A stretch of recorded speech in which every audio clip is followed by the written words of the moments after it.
प्रदेश के उप मुख्यमंत्री केशव प्रसाद मौर्य की सफलता तो बहुत सारे लोगों ने देखी है, लेकिन संघर्ष बहुत कम लोगों ने देखा है। संघर्ष से जो निकलता है वही लीडर बनता है। और आज हम लीडर में आपको बातचीत कराने जा रहे हैं उत्तर प्रदेश के उप मुख्यमंत्री केशव प्रसाद मौर्य जी से। केशव जी, इंडिया न्यूज में आपका बहुत स्वागत है। बहुत बहुत धन्यवाद। वाकई लीडर तो देखिए वही बनता है जो संघर्ष से निकलता है, और आपका संघर्ष भी बहुत लंबा था। एक गरीब परिवार में पैदा हुए, पिता के काम में हाथ बटाया, चाय तक बेचनी पड़ी आजीविका को चलाने के लिए।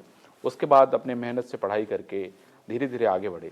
तो अब मैं चाहता हूं कि राजनीति का जो आपका संघर्ष था वो थोड़ा बताएं, तो फिर हम लोग तब फिर आपके जो सफलता की बात तो लोग देख रहे हैं, लेकिन मैं चाहता हूं कि जरा संघर्ष की बात बताएं। देखिए, संघर्ष तो निश्चित तौर से परिवार की जो स्थिति परिस्थिति, जो परिवार का बैकग्राउंड था, उसके क्रम में बिना संघर्ष के यात्रा हो ही नहीं सकती थी। जीवन यात्रा पूरी तरह से ठप पड़ सकती थी। तो संघर्ष तो जीवन के प्रारंभ काल से ही रहा है, लेकिन उस संघर्ष में से जब हम समाज की ओर काम करने का मौका मिला, तो यह सच आप आपके माध्यम से, इंडिया न्यूज़ के माध्यम से ये जरूर बताना चाहेंगे कि कभी यह लक्ष्य नहीं था कि मुझे राजनीति के अंदर आना है। हाँ, कैसे? ये भी बड़ा सवाल है लोगों के मन में।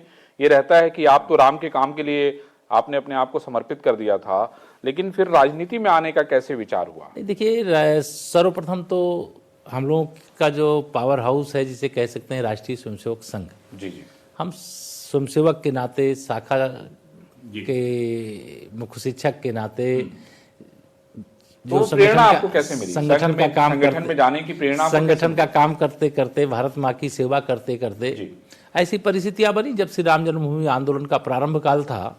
तो उस समय चूंकि विश्व हिंदू परिषद का स्ट्रक्चर ऐसा खड़ा नहीं था, तो संघ की व्यवस्था में लगे हुए बहुत सारे कार्यकर्ताओं को उस क्षेत्र में काम करने के लिए बताया गया था। तो मुझे भी इस प्रकार का अवसर मिला कि मैं इस आंदोलन का हिस्सा बना। और मैं इस आंदोलन का हिस्सा तो सही, अगर देखें आप तो श्री राम जन्मभूमि पर लगे हुए ताला को खोलने की लड़ाई से लेकर के आगे बढ़ो, जोर से बोलो, जन्मभूमि का ताला खोलो, इस नारे से हम लोग आगे बढ़े। और आगे बढ़ते बढ़ते जन्मभूमि का ताला खोलो, हाँ, यहाँ से लड़ाई चली। और लड़ाई करते करते और संघर्ष करते करते फिर मैं विश्व हिंदू परिषद के संगठन मंत्री के नाते जो अपना कार्य प्रारंभ किया, प्रयागराज का जो इस समय का जनपद है, उसमें यमुना पार हिस्सा है। तो यमुना पार के हिस्से में मुझे उस समय संगठन की रचना में जिला बनाया जाता था। तो जिला संगठन मंत्री के नाते वहाँ मुझे काम दिया गया। और थोड़ा सा मेरी शुरू से आदत रही है काम, चाहे 8 घंटे की जगह 18 घंटा करने पड़े, लेकिन जो काम हो मेरा सबसे अच्छा होना चाहिए। कि अगर 100 आपके पहले, हाँ, पहले सदा रहता, में कोई कॉम्प्रोमाइज नहीं हो, नो कॉम्प्रोमाइज, मतलब ये सदा मन में रहता था कि जिला संगठन मंत्री जब था मैं, तो मैं ये अपेक्षा करता था कि जो पूरा पूर्वी उत्तर प्रदेश का एक हमारे पूज्य ठाकुर गुरजन सिंह जी उस समय हमारे संगठन मंत्री थे, अब नहीं है, अब उनको मैं नमन करता हूँ, प्रणाम करता हूँ। तो उनके मार्गदर्शन में हम काम करते थे।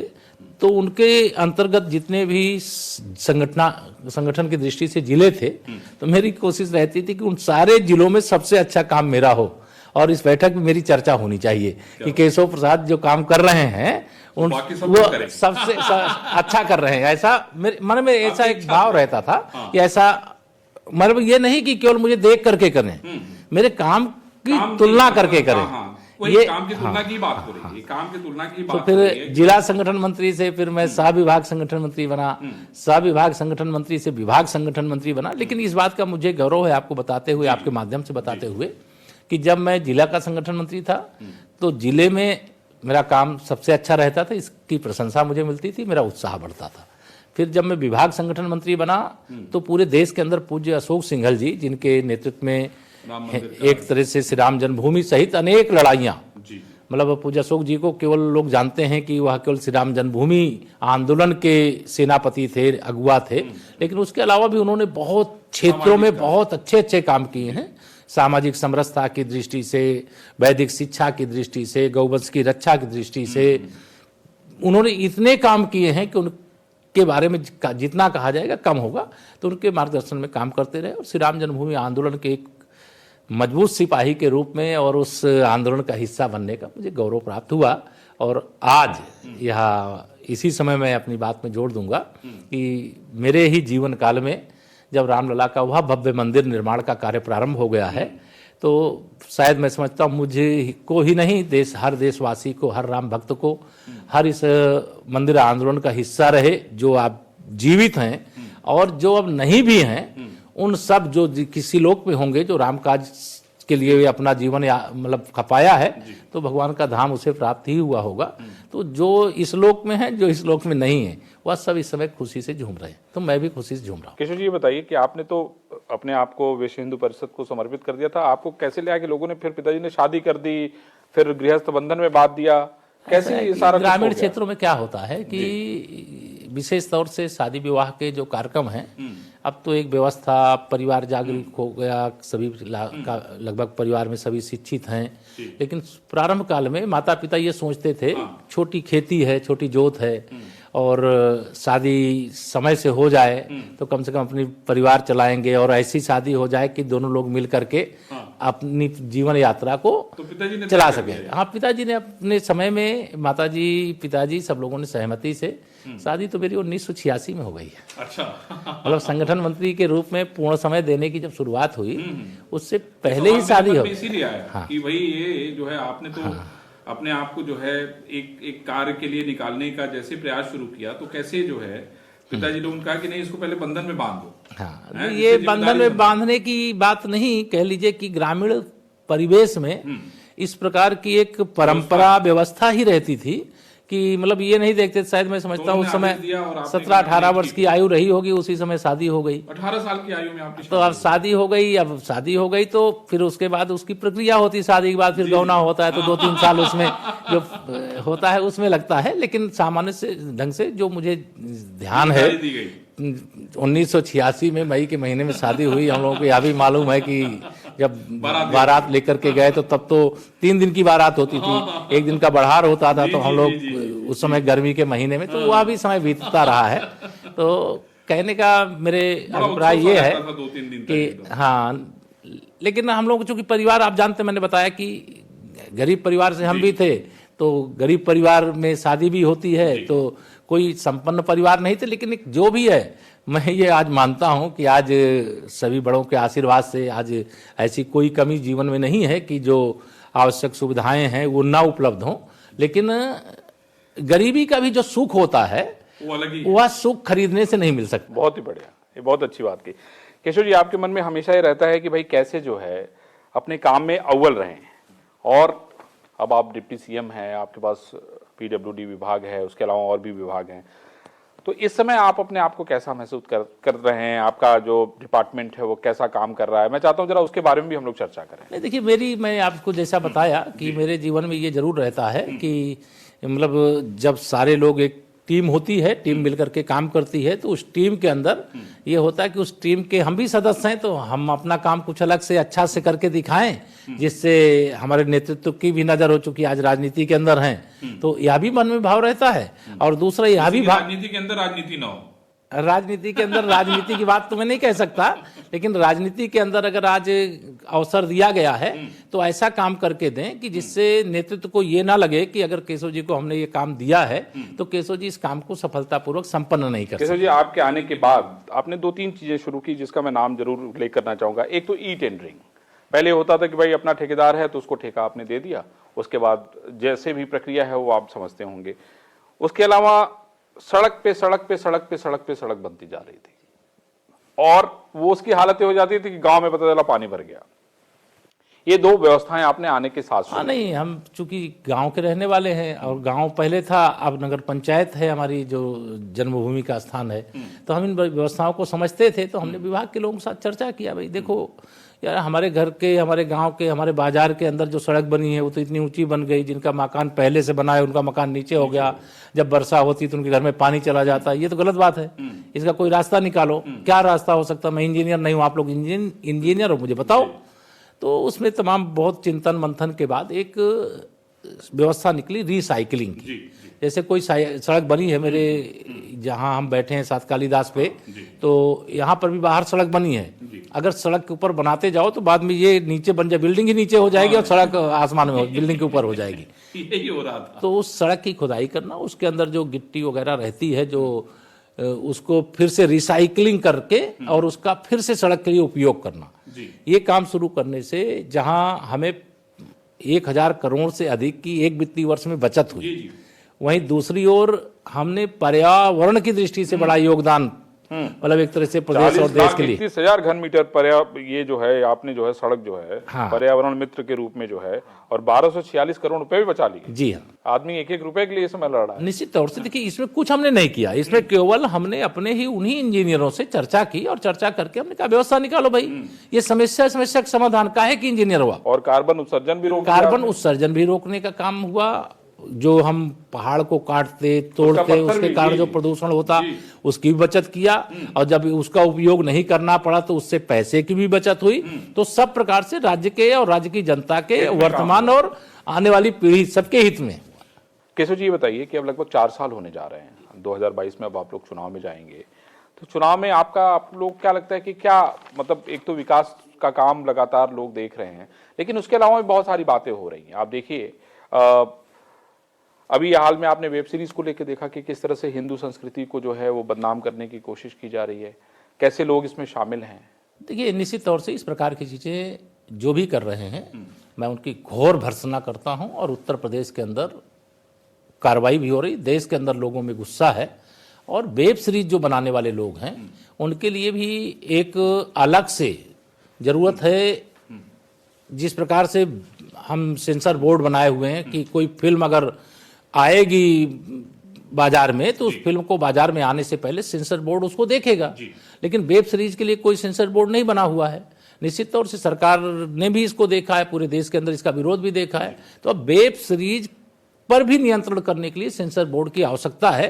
बाकी जिन लोगों ने हिंदू भावनाओं को आहत किया, जिन लोगों ने समाज में जहर फैलाने की कोशिश की, उन सब के खिलाफ कठोर से कठोर कार्रवाई करने की दिशा में प्रदेश सरकार भी कार्रवाई कर रही है, और देश के अंदर भी अलग अलग हिस्सों में लोगों में नाराजगी। सवाल आपको और जोड़ देता हूं, सवाल मैंने इसलिए पूछा, मिर्जापुर वेब सीरीज बनाई गई, मैं मिर्जापुर का रहने वाला हूं, वेब सीरीज मैंने देखा नहीं था, और जब मैंने वेब सीरीज देखा तो वो FIR अरविंद चतुर्वेदी ने कराई है। एक FIR अरविंद चतुर्वेदी ने मिर्जापुर वेब सीरीज के खिलाफ कराई है, और वो इसलिए कराई है क्योंकि मिर्जापुर विंध्याचल देवी का धाम है, शक्तिपीठ है, दुनिया आती है वहां पे शीश नवाने के लिए, और मिर्जापुर में ऐसे उसको चित्रित किया गया है केशव जी, जैसे कि मिर्जापुर का आदमी अपराधी है, वो सारे ऐसे कुकर्म करता है। कमाल है। नहीं, माँ के धाम सहित पहले तो अरविंद जी आपको मैं इस बात के लिए अभिनंदन करता हूँ कि आपने एक जागरूक नागरिक के नाते, एक मिर्जापुर के निवासी होने के नाते, एक माता जिनकी मतलब तीनों लोकों में वंदना होती है, उस माँ विंध्यवासिनी के जनपद को, उस स्थान को जिन लोगों ने जिस घृणित मानसिकता से, जहरीली मानसिकता से जिन लोगों ने इस प्रकार का परिदृश्य दिखाने की कोशिश की है, वह सजा के पात्र है, और उनको सजा जरूर मिलेगी, कार्रवाई होगी, और इसको हम प्रतिबंधित भी करेंगे। मतलब इस प्रकार की चीजें यहाँ चलने नहीं दी जाएगी। और हम प्रदेश सरकार की ओर से पत्र भी भारत सरकार को लिख रहे हैं कि अब जरूरत है कि वेब सीरीज के लिए भी सेंसर बोर्ड बनना चाहिए, उसको रिलीज करने से पहले सेंसर बोर्ड उसको देख ले। केशव जी, सबसे बड़ी बात क्या है, आप देखिए कौन लोगों बना रहे हैं, प्रश्न ये उठता है। टुकड़े टुकड़े गैंग, अवार्ड वापसी गैंग, समाज में जो भाजपा से हार गए हैं, जो समाज में मोदी जी के अच्छे कार्यों से बेचैन हो रहे हैं, जो भारतीय जनता पार्टी विरोधी, चाहे वो कांग्रेस हो, सपा हो, कम्युनिस्ट हो, सारे ये विरोधी राजनीतिक दल के लोग हों, वो इस प्रकार की चीजें जो करते हैं, इससे निश्चित तौर से उनको भारी नुकसान भी होगा भविष्य में, लेकिन समाज इसको सह नहीं सकता। समाज एक तरफ ये खुशी मना रहा है कि हम देश के अंदर रामलला के भव्य मंदिर को निर्माण होते हुए देख रहे हैं। रामलला का मंदिर एक तरह से राष्ट्रीय एकता के प्रतीक का मंदिर है, राष्ट्रीय स्वाभिमान का मंदिर है, और रामलला का आस्था की दृष्टि से भी हमारा मंदिर है। और उस समय इस प्रकार की घटनाएं अगर घटेंगी तो उनको स्पष्टता है, स्पष्ट संदेश देना चाहते हैं कि चाहे वह किसी दुनिया के अंदर कुछ भी देश और दुनिया को दिखाना चाहते हों, वो सावधान रहें। किसी भी देवी देवता का, चाहे हिंदू देवी देवता हो या किसी अन्य मत और मतावलंबी जो मानने वाले हैं उनके देवी देवता हो, किसी का अनादर करने का किसी को कोई अधिकार नहीं। केशव जी, 2022 का चुनाव किन मुद्दों पे लड़ा जाएगा? देखिए 2022 मैं किसान आंदोलन का भी जरा साहब से, किसान आंदोलन देखिए बहुत दिनों से चल रहा है, लगातार सरकार वार्ता करने का प्रयास कर रही है, नए नए प्रपोजल दिए जा रहे हैं, अब तो कोर्ट का भी इन्वॉल्वमेंट हो गया है, एक्सपर्ट बिठा दिए गए हैं, उसके बाद भी लोग धरने में बैठे हुए हैं। देखिए वो धरना, मैं, मेरे अन्नदाता हैं, किसान है, मैं भी किसान का बेटा हूँ, और किसान का बेटा होने के नाते मैं ये ज़रूर अपने उन किसान भाइयों से कहना चाहता हूँ, मत बनो कांग्रेसियों और अपना आम आदमी पार्टी या कम्युनिस्टों के लिए अपने कंधे का इस्तेमाल मत करने दो। नरेंद्र मोदी जी से बड़ा किसानों का हितैषी शासक इस देश में दूसरा कोई नहीं हुआ है। उनकी भावना को समझो, और जब कोई भी कानून केंद्र सरकार बनाती है तो कोई एक राज्य और दो राज्य के लिए नहीं बनाती है। और जितना काम माननीय नरेंद्र मोदी जी के नेतृत्व वाली केंद्र सरकार के माध्यम से हुआ, और जितना हम लोगों ने उत्तर प्रदेश में केंद्र सरकार के कृषि से जुड़े हुए कानूनों के आधार पर काम किया, और जिसके कारण से मतलब आज हमारे उत्तर प्रदेश के किसान, मैं समझता हूं 0.1% भी इस आंदोलन कहीं दिखाई नहीं दे रहे होंगे। जो नेतागिरी करने वाले होंगे, मैं उनके बारे में बहुत कुछ कहना नहीं चाहता, लेकिन उनसे भी कहना चाहता हूं कि अगर वो उस किसानों के सच्चे हितैषी हैं तो किसानों का सच्चा हितैषी कौन है उनको जाने समझें, और वह कोई और नहीं, वो नरेंद्र मोदी जी हैं। और किसानों का जन्मजात विरोधी कौन है, तो वो कांग्रेस पार्टी है। और किसानों के कंधे पर बंदूक रख करके कौन अपनी राजनीतिक रोटियां सेक रहा है, तो कम्युनिस्ट हैं, आम आदमी पार्टी के लोग हैं। उन्होंने कभी इस प्रकार से देश के किसानों के भले के लिए कभी न किया है, न करेंगे। और मुझे पूरा विश्वास है सरकार ने किसानों से बातचीत के दरवाजे खोल रखे, लगातार बातचीत हो रही है। और यह जिद मेरे अन्नदाताओं की नहीं हो सकती है कि ये पूरा कानून वापस लिया जाए। कानून में अगर कोई खामी है, सरकार बार बार चिल्ला करके कह रही है कि आप कोई खामी है बताओ, कानून वापस लिया जाए। ये तो सरकार को मतलब एक तरह से ब्लैकमेल करने की कोशिश है, और देश भर के किसान का आपको समर्थन नहीं है। तो इस बात को ध्यान में रखना चाहिए। मैं अपने किसान भाइयों से यही अपील करूंगा कि किसानों का सच्चा हितैषी अगर कोई है तो वो नरेंद्र मोदी जी। किशोर जी, आप महाराष्ट्र गए थे, 36 सीटें भारतीय जनता पार्टी ने जीती थी। अब आपकी ड्यूटी पश्चिम बंगाल में लगी हुई है। लगातार हम लोग जब कभी कभी होता है कि भाई केशव जी कहाँ है, तो मतलब पश्चिम बंगाल में है, तो हम लोग पश्चिम बंगाल में क्या उम्मीद करें? केशव जी उसको किस तरह से देख रहे हैं? जो आप 2014 में उत्तर प्रदेश के अंदर बीजेपी को लोग कल्पना भी नहीं करते थे कि 73 सांसद जीतेंगे, जो 2017 के विधानसभा चुनाव में कोई कल्पना नहीं करते थे कि भाजपा बहुमत पाएगी, लेकिन हम बहुमत का आंकड़ा क्या 300 पार कर गए। जो लोग सपा बसपा के गठबंधन के बाद सोच रहे थे कि नरेंद्र मोदी जी प्रधानमंत्री नहीं बन पाएंगे, दर्जनों नेता देश के प्रधानमंत्री पद की शपथ लेने की तैयारी कर रहे थे, लेकिन उत्तर प्रदेश की जनता ने जो कमाल दिखाया, मैं आपको सच बता रहा हूं, मैं उत्तर प्रदेश के न कार्यकर्ता और जनता के बारे में यह कहना कि मतलब उनसे भी ज्यादा अच्छा वातावरण पश्चिम बंगाल का है, तो मेरे प्रदेश के लोगों के साथ शायद मुझे भी अच्छा नहीं लगेगा, लेकिन यह कहना सच बताना जरूरी है। इस समय पश्चिम बंगाल का वातावरण, जो वातावरण 2014, 17 और 19 में उत्तर प्रदेश के अंदर हमने देखा है, जाना है, समझा है, उससे भी अच्छा वातावरण इस समय पश्चिम बंगाल का है। आंधी तो बहुत छोटी चीज है, अच्छा, हाँ, उससे भी बहुत तेज तूफान सुनामी चल रही है, ये कह सकते हैं। बहुत, हाँ, बहुत जबरदस्त माहौल है। और जिन घरों में आप इस समय टीएमसी के झंडे भी देख रहे होंगे, उनसे चुपचाप जान ना पाए कि आप कौन हैं, कहीं बाहर से आए हैं, आप पूछिए कि भाई टीएमसी फिर आ रही है क्या, तो कान में आपको धीरे से बता देंगे नहीं, मेरे दिल में मोदी जी हैं, मेरे दिल में कमल का फूल है, मेरे दिल में भाजपा है। अब दीदी की विदाई तय है। और ममता दीदी की दृष्टि से मैं आपको कह सकता हूं कि उन्होंने पराजय पहले स्वीकार कर ली। अगर पराजय स्वीकार नहीं की होती तो कांग्रेस और कम्युनिस्टों के सामने हाथ नहीं जोड़ती, उन्हीं के खिलाफ लड़ करके वो राजनीति शुरू की हैं, और आज उन्हीं पार्टियों से समर्थन मांग रही हैं। तो आप ये संदेश स्पष्ट है कि वो पराजय स्वीकार कर चुकी हैं, केवल जनता को मतदान करना बाकी है, वोट की गिनती होना बाकी है, और भाजपा की सरकार को शपथ लेना बाकी।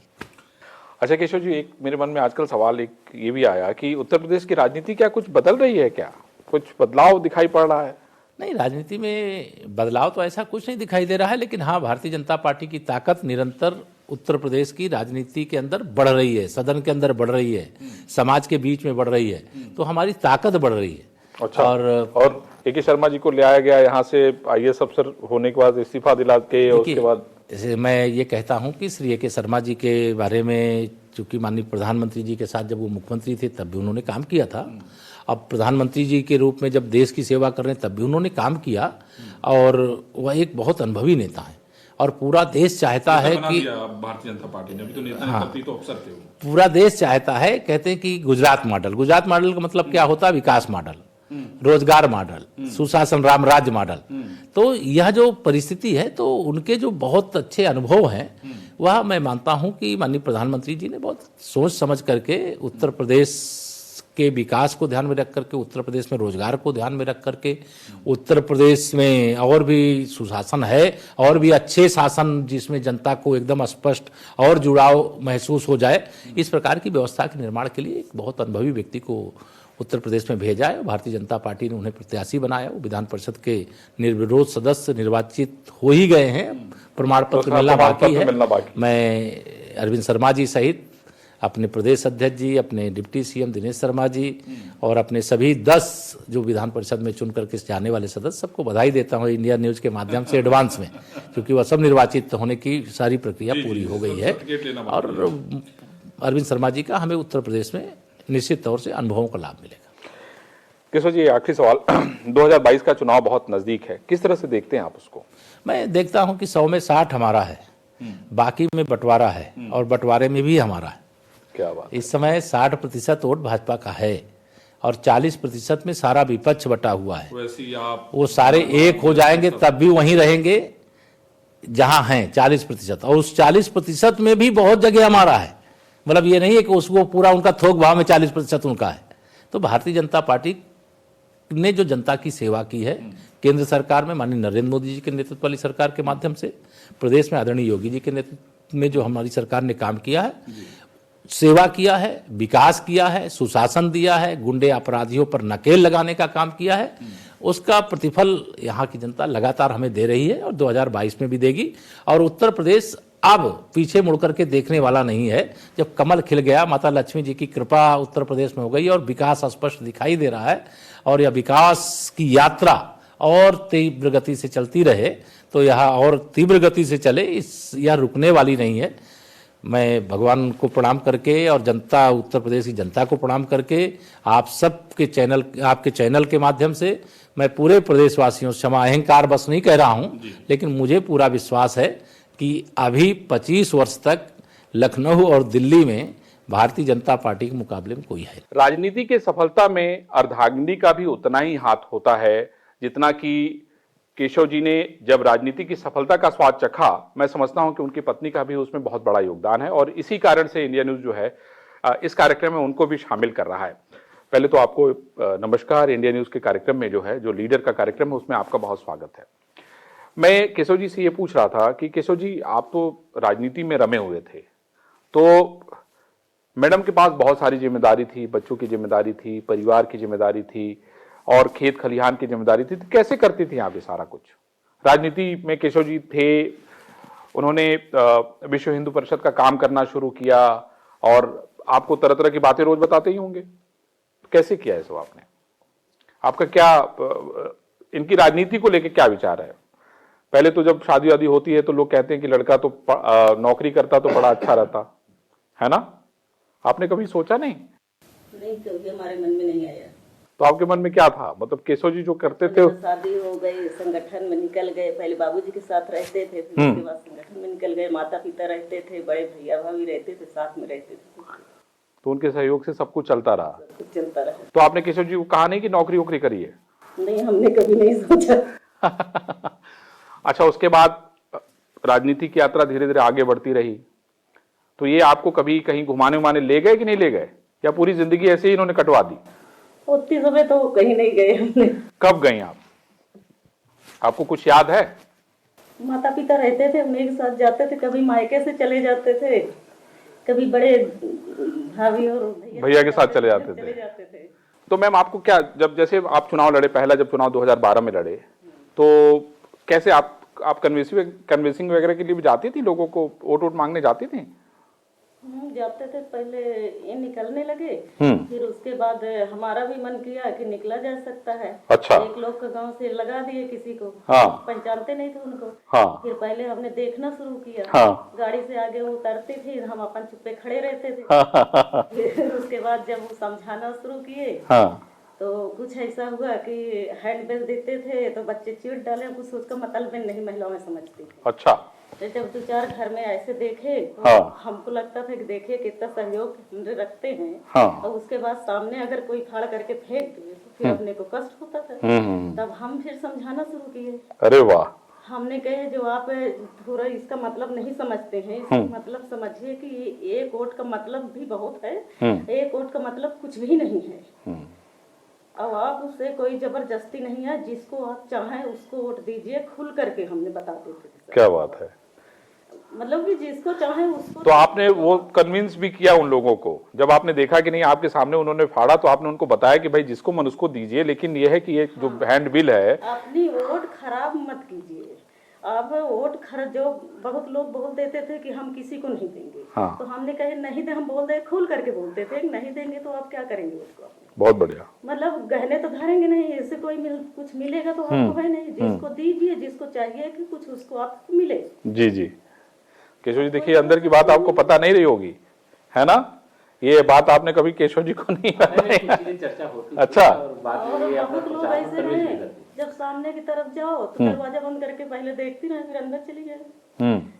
जब अंदर से बहुत लोग घूम के पीछे खड़ी हो जाए, जब पीछे खड़ी हो जाए तो उनको जा करके पकड़ते थे। पकड़ करके उनको नहीं खुश करते थे, भैया क्यों नाराज हो, क्या बात है, क्या बात है बताइए पहले। फिर उनकी बात हम सुनते थे, आराम से खड़ी होकर के अपनी समस्या बता लेती थी। तब फिर हम समझाते थे कि 4 आपन बताओ तो 1 हमारी भी सुन लो। क्या बात है, बहुत बढ़िया, बहुत ही अच्छा।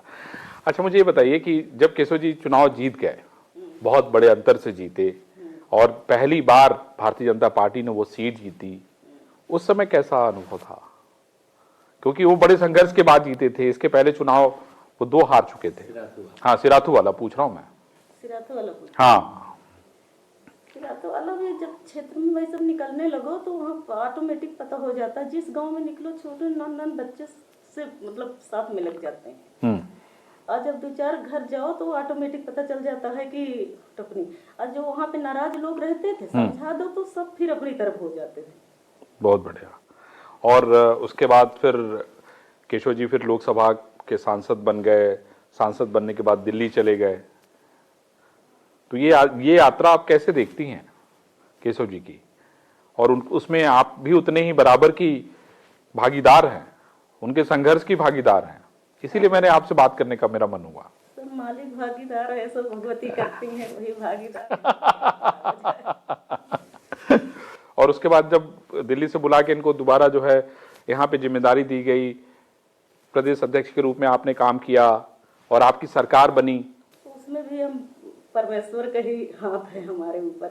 और उसके बाद केशव जी को डिप्टी सीएम बनाया गया। आज भी माता जी का हम याद करते हैं तो हमको है भगवती हमारे जीवन में जब से आई हैं, जब से। चलिए केशव जी, आपने इंडिया न्यूज से बात की उसके लिए धन्यवाद। लेकिन एक बात ये समझ लीजिए कि भाई केशव जी पीछे मुड़ के देखने वाले नहीं है, उन्होंने अपने लक्ष्य को स्पष्ट कर लिया है, लक्ष्य बड़ा है और निश्चित रूप से जो लोग मेहनत करते हैं, समर्पण भाव से मेहनत करते हैं, लक्ष्य उन्हीं का होता है। तो इस सप्ताह लीडर में बस इतना ही। अगले सप्ताह फिर हम किसी ऐसे व्यक्ति से ही आपको रूबरू कराएंगे। तब तक आप सभी लोग देखते रहिए इंडिया न्यूज। नमस्कार।